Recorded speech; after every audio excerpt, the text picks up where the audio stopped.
Good morning, folks.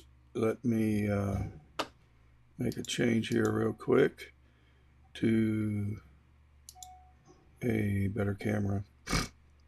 And welcome to the Night Sky Imaging YouTube channel, where we are doing some more daytime solar imaging. And let's head over to the sun and do that like right now with a shared screen. And excuse me.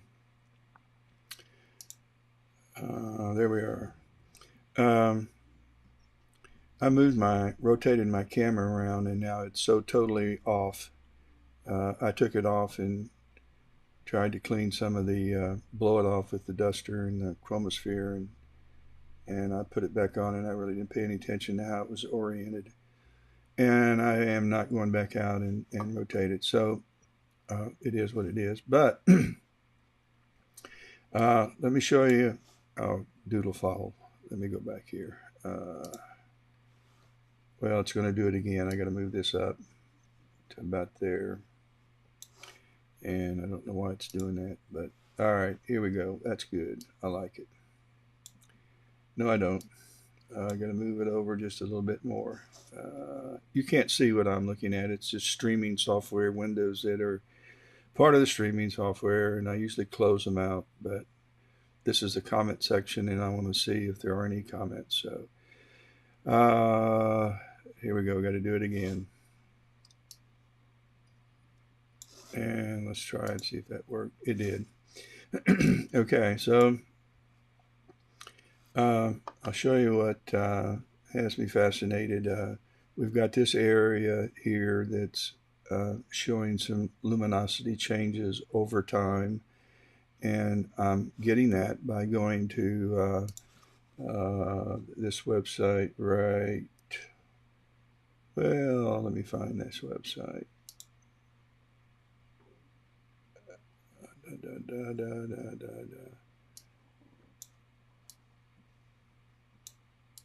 This website. And this happens to be the area. This happens to be the area that we're looking at, and it looks like it's over here. No, it's this area that we're looking at, and some proms, but I'll show you what I'm talking about. Let me play a little movie here, and just watch right here, and this is where we're focused on my kid outside. See how it's changing some luminosity. This one is too. But since this stopped 2.5 minutes ago, we've had some activity on the rim, which is pretty cool. So let's take a look at it. Let's go back out. And this is my reference point, this little booger right here. So I am going to move down, which is this way, I believe. Bring it up.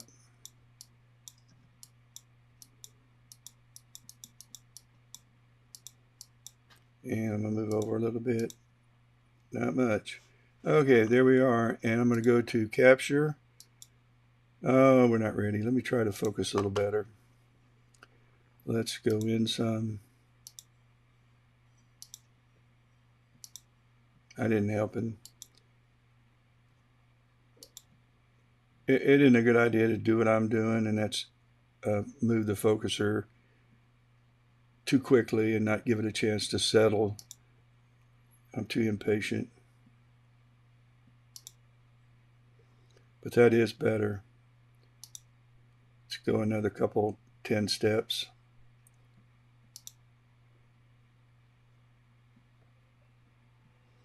One of the things I have done is let's get it out of focus. I'll click this way until it's I kind of take a mental note of how out of focus this is right now.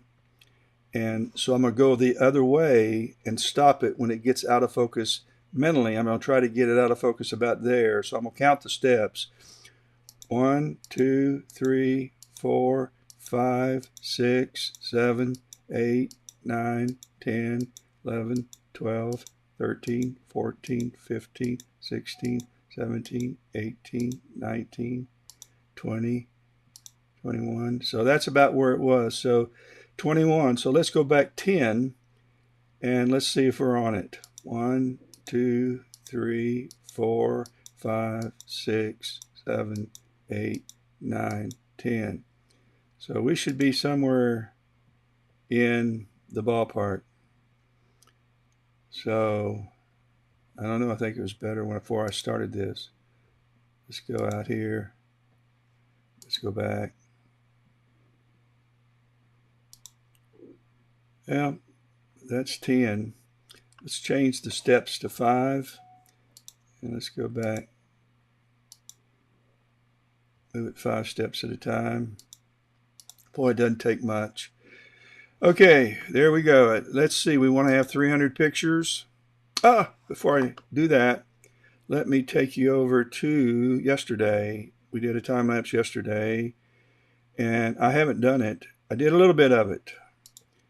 I took 300 pictures, had 312, I believe, and I picked every other picture, and so that was 300. I just went every third picture, and I pulled 300 out because I wanted to quickly process them in AutoStacker to see if it was worth doing all 300. And then I moved them. So this is only 100, but it did show that I have some pretty cool stuff happening. So I didn't cull any of the pictures. I didn't blink through them. All I did was run them through AutoStacker, then IMPPG for sharpening, then IMPPG for alignment, and that took them into PIP and made this GIF movie. So didn't colorize, didn't do anything, didn't crop. All I was interested in seeing is this going to be worth it? And so before I do all 300 and colorize and align and sharpen and all that for all 300, so it is an investment that when I have time, I'm going to make this into a much better time lapse. I'll delete some of those that are fuzzy, keep the sharper ones, and hopefully it'll look a little better and it will last a lot longer, and we'll see more stuff that happened over the almost 3 hours of time lapse time. So that's what it looks like. Let's go back and see if we can't do that again. Now, since I have moved them out, it has already drifted down a little bit. So let's, wrong way. Got to move the dot up and move, oops. Oh, these AVX mounts, they don't want to move, and then when they decide to, they go big time.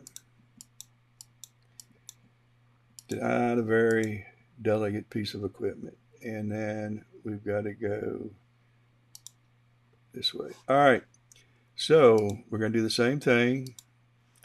We're going to call this solar time lapse. Still not ready. I've got to go up to file. I'm making a lot of what I call rookie mistakes. I'm going to fix it first, but we want to pick up our, Badube. Well, hang in there with me. I got to go take the, I got to go connect the, tell you what I'll do. I'll bring up the outside camera and you'll see me go outside and hook up my hard drive.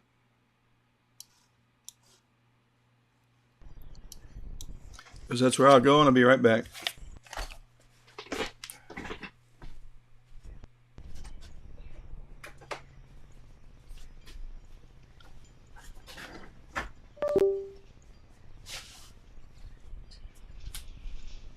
Johnny.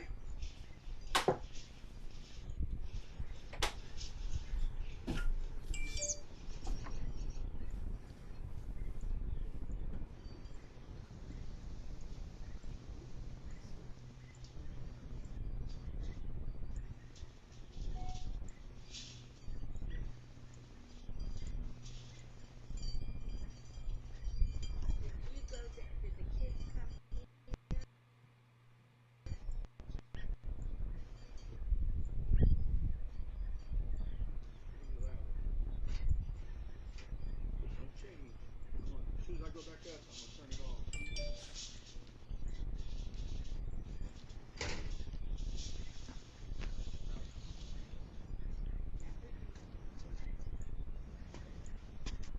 Camera I'm using.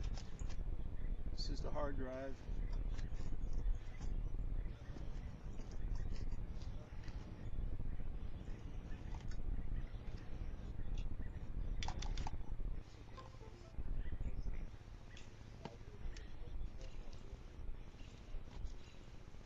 This is my Newtonian, my Smith Cassegrain, my laptops.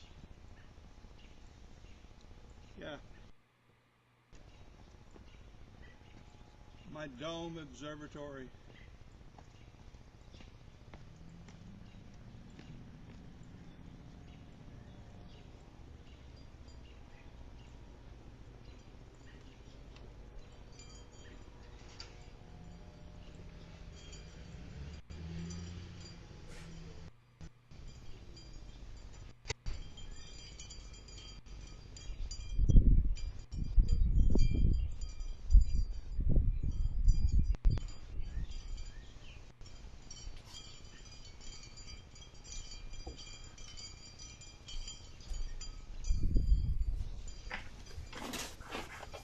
Okay.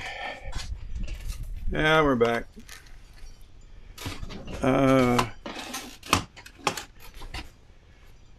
And let's get rid of this.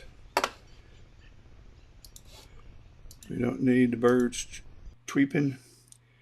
And let's hope it connected. There it is. New folder. 51122. And that's all we got. Remember, always hit apply. Then okay. All right, well, we've drifted again, so let's recenter my little dot. Actually, it'd be a lot easier just to move the crosshairs.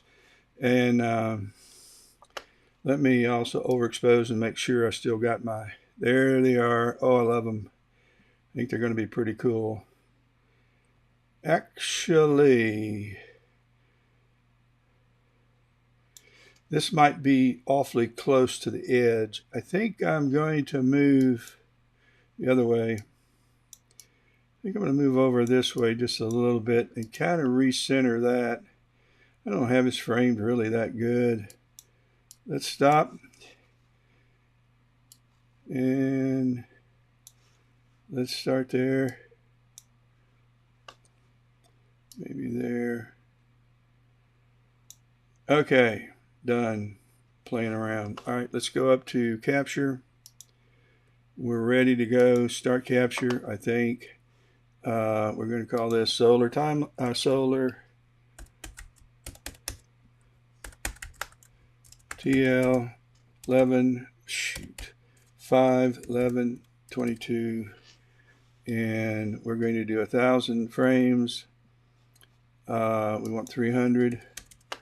We want, let's try 20 seconds between, let's actually try 25 seconds between images. We got 10, 11, 12, 130. We got plenty of time. Oh, Padaki. I'm just going to move my crosshairs down and center on that. So we're taking 1,000 frames. Yay. And we have 25 seconds, and we're counting down before we take the next 1,000 frames. I want a little more time between these. In fact, 30, 40 seconds would be better, but I want to get at least a couple hundred of these in before the transit, then everything flips. And I've really not tried using any software to align pre-transit and after transit images. So I'm not sure it can be done. I just know I'm I've not done it. So anyway, gonna move this up a little bit before it starts. Okay, that's good. We're taking another 1000. This is our second image. So we should be seeing 298 to go. Ah, we took 3, 297 to go. Progress. So there you have it, my friends. We'll let you stay on the sun for a few minutes while I do this time lapse.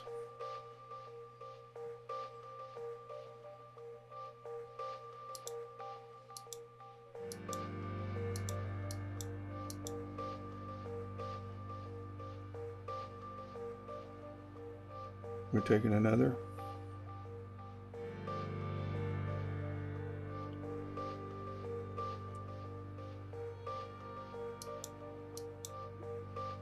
Watching a live.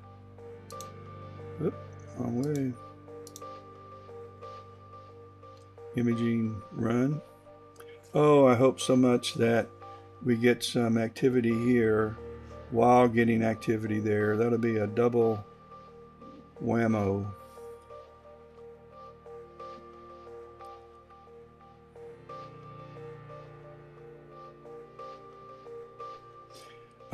Before I logged on live,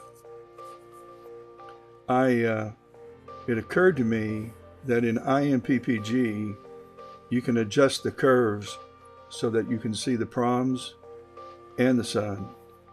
And then I wondered if I overexposed where the sun's all white, but you see the proms during the this stage, if I could take a picture of that and go in and invert that curve. It's not an inversion, but adjust that curve so that I reveal the sun and have the problems as well. And I couldn't get that to work, but it turned out to be pretty funky looking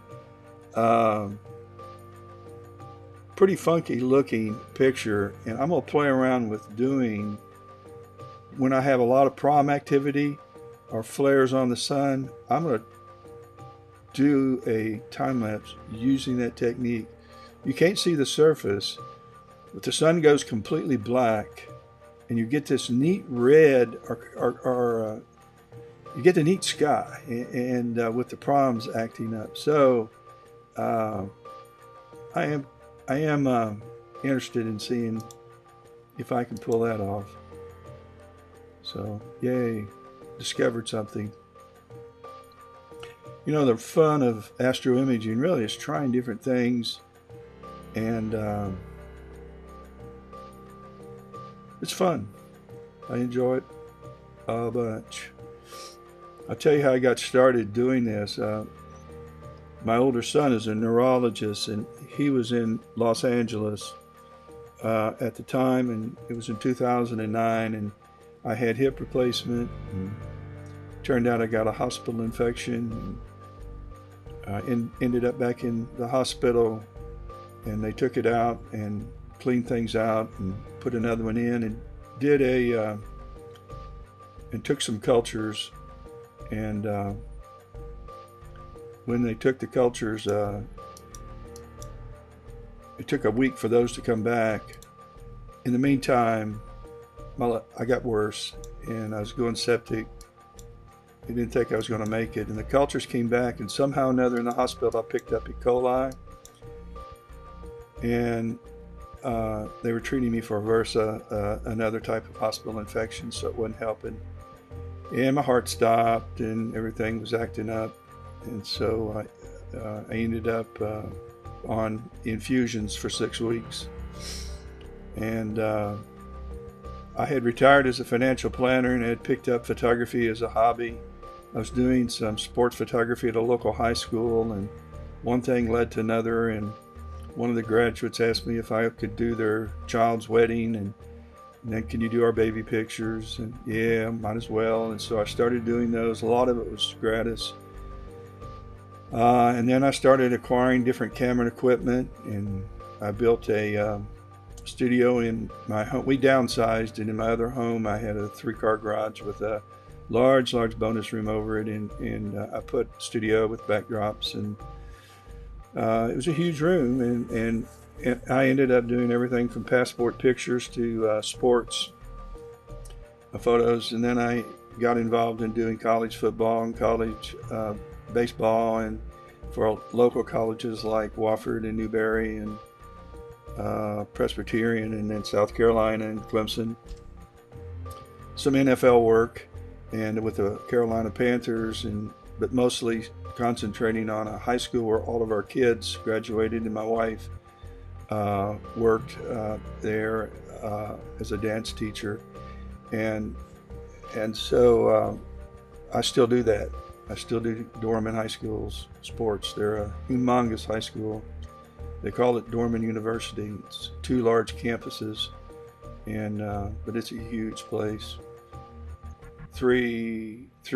I see one, two, three gymnasiums. Uh,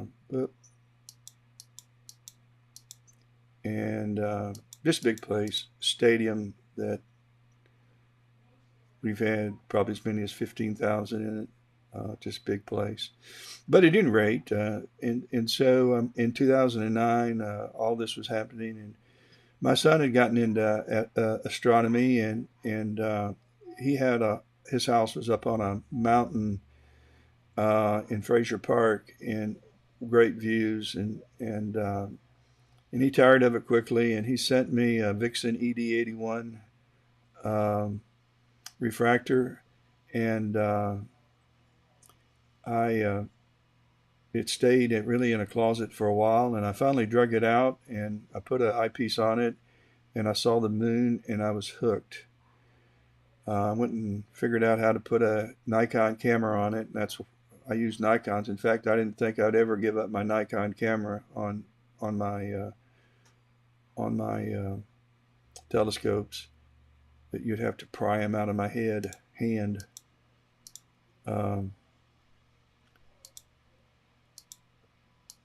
but I eventually went mono with ZWO and Attic. I bought an Attic 383L and C-to-CD camera. That was actually my first camera from Nikon. And that was the rest of the story. Um, Now I have my Social Security check deposited at High Point Scientific.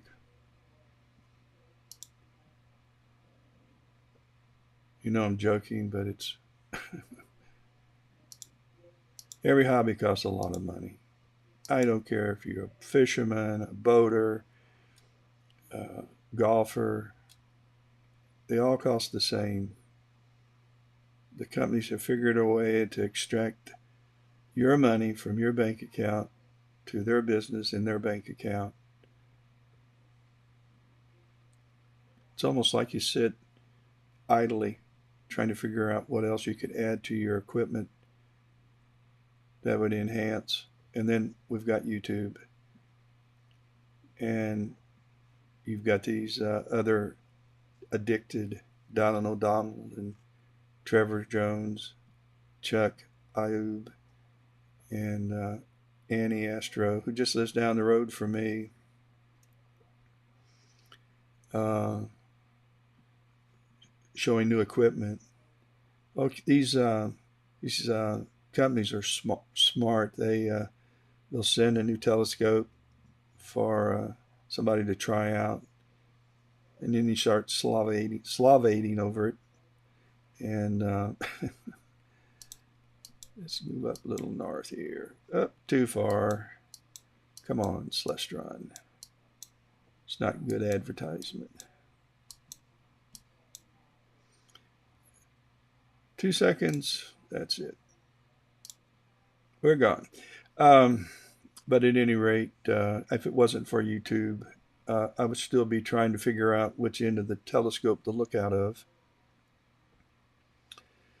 So, not knowing anything about astronomy, as a kid, I got a telescope uh, from Sears or Montgomery Ward or something, and I was excited. I wanted to look and see the planets, and all you saw was green uh, color cast around. You couldn't get anything focused, And it was such a disappointment. I thought, well, that's the end of that. And I don't know whatever happened to the telescope, but it only took a couple adventures out to realize that I didn't want to do that again. And then my son sent the refractor. Then he sent another Vixen. I think it's the 260L 3300. Uh,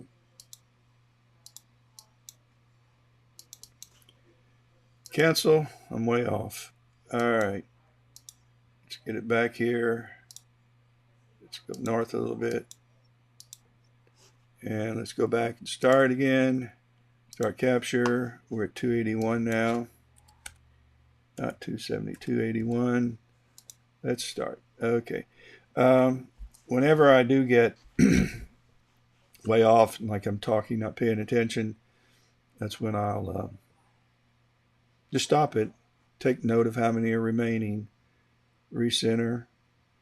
And again, the reason why I am so anal about keeping these crosshairs on that reference mark on the sun is to help in the alignment process. Also, if you're doing time lapses, I picked this up from Chuck. Do not ever even try to align your solar images until you sharpened them. It's a tough thing to align these parts of the sun without sharpening sufficiently so it can help the alignment process. At first, I wasn't doing that. I was aligning one of my last steps. I figured you might as well crop, colorize, and do everything first. Mistake. Big mistake. Okay. We've knocked off a little more than 30 now, and we've done that in, we're going to do 30 probably every 30 minutes. So we've got 60, 90, 120, 150.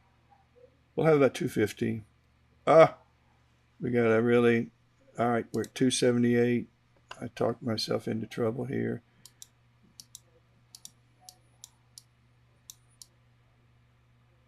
Going the wrong way again. When I change the orientation, it changes. I'm instinctively moving this the way it moved when it was oriented a little differently. And now it's ass backwards and it's just screwing me up. All right. Capture. Start capture. We're at 278. And let's go.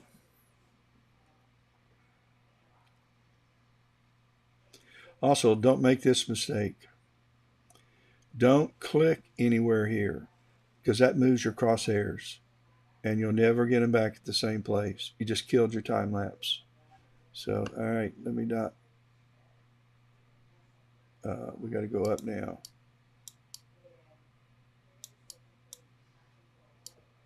And over just a little bit. Nope, other way. In the nick of time.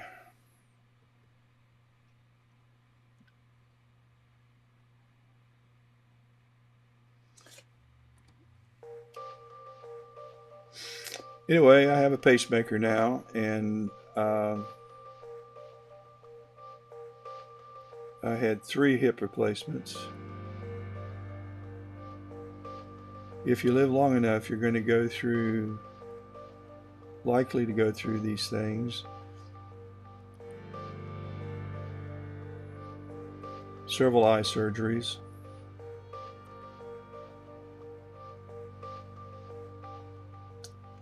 Also in 2009, I was given a year to live with lung cancer. I'm not a smoker. I did a few smoking attempts in my 20s, college.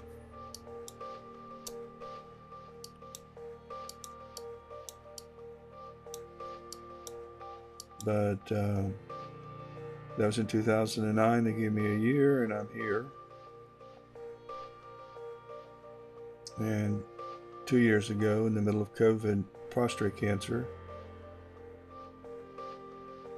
And if you're a man, that's likely to show up in your life at some point in time.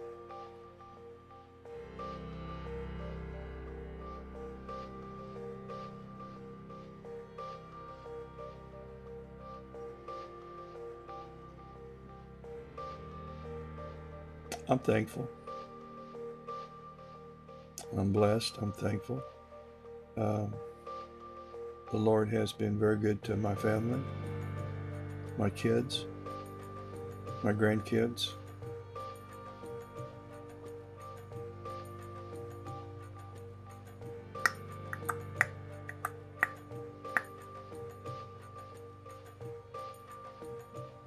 I can't move like I enjoy the beat of that song or anything because I'm live and my Baptist friends may think I'm dancing.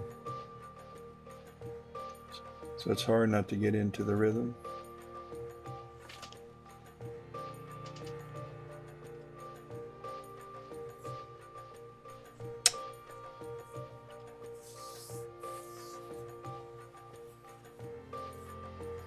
I'm excited about Sunday night. I hope we have skies that will allow me to image the eclipse. I mentioned in the last couple of videos, my live streams are going to be streamed on the NASA website. It's pretty cool.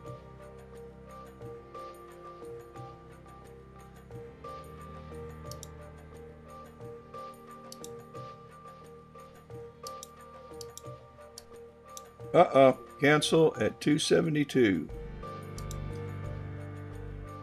That's what happens sometimes with your with this AVX is it doesn't move and then all of a sudden it jumps like it has been scared to death. All right, let's go back and start capture 272. Bingo.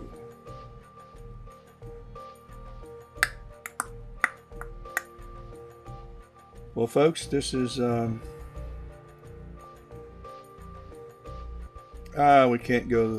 we can't go the day without processing one of these. Let's go ahead and let's open up AutoStacker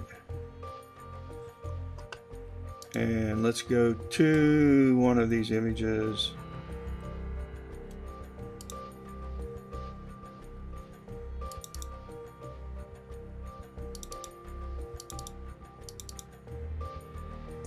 And let's just pick the very first one. Let's analyze. And while it's analyzing, let's go back to SharpCap.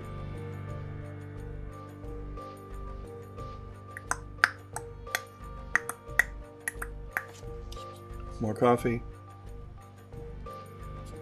I mentioned last night, I streamed last night. I did the moon, and then everything that could go wrong in a live broadcast went wrong. Guiding was horrific with this Smith Cassegrain, but I did some equipment changes on the Smith Cassegrain, and I balanced it without the dew shield on. And I have one of those metal dew shields. It has some weight to it. So instead of being slightly camera heavy, it was slightly nose heavy. But even worse than that, I didn't realize how weight heavy or east heavy I had it, and yeah, it was really bad. So I have since I'm gonna have to stop this again. Mount's not moving. 269, cancel. Why aren't you moving? Let's try down here.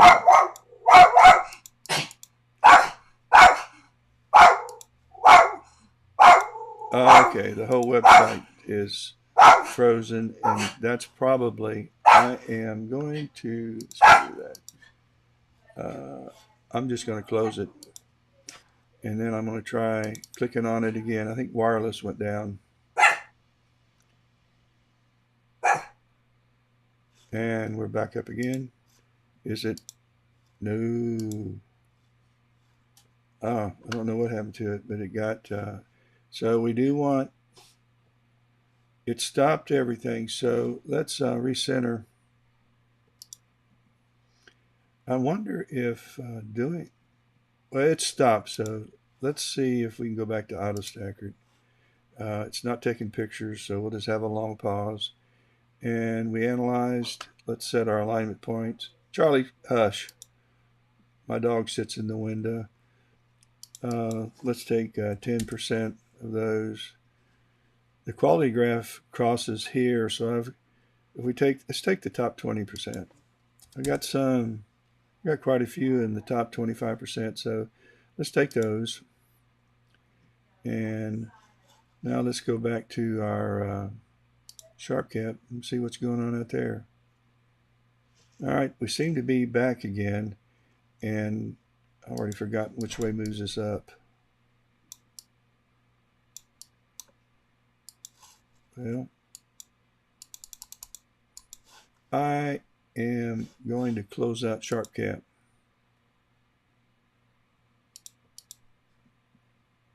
No, I can't do that. I'll lose my reference point. All right, let's see what's going on here. Let's oh,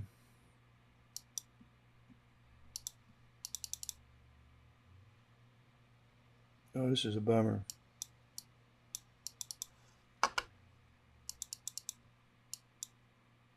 I'm going to have to. Okay. I am making a mental note. Something has happened with SharpCap software. And I'm going to, as soon as I can, I'm just going to go down here and close window.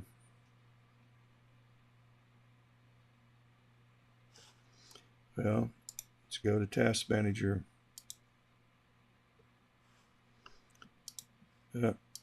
SharpCap, end it. Well, I do have a problem because I'm going to have to kind of guess my reference point. So let's bring up SharpCap again.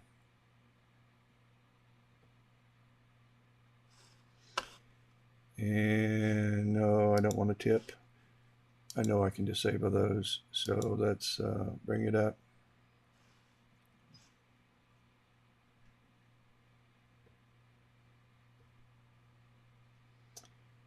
And it's having a hard time connecting my gear. It might just be the mount is what's freezing, because I never have this problem. Yeah, we got problems. All right. Well, that's the end of that time lapse. Let's see, it's 10:30. I can start it over again, but I'm going to have to reboot everything. 10:30, 11:30, 12:30, 1:30. That's 3 hours. Okay. I'm going to park the scope. I don't even know if I can park the scope because it stopped again. Yeah, it's parking. I'm going to sign off because I'm going to have to go outside and check connections. I may change a cable and see if I can figure out how to see what's going on. So I'm going to have to do some maintenance. I tell you what, the last night and tonight have been real messes for me. So I'll catch you later, guys. Enjoy. Here we go. It's a Microsoft thing. So it's not outside. So I'll just reboot everything and start over. I may not have to go out. I'm going to give that a try first. Have a good one.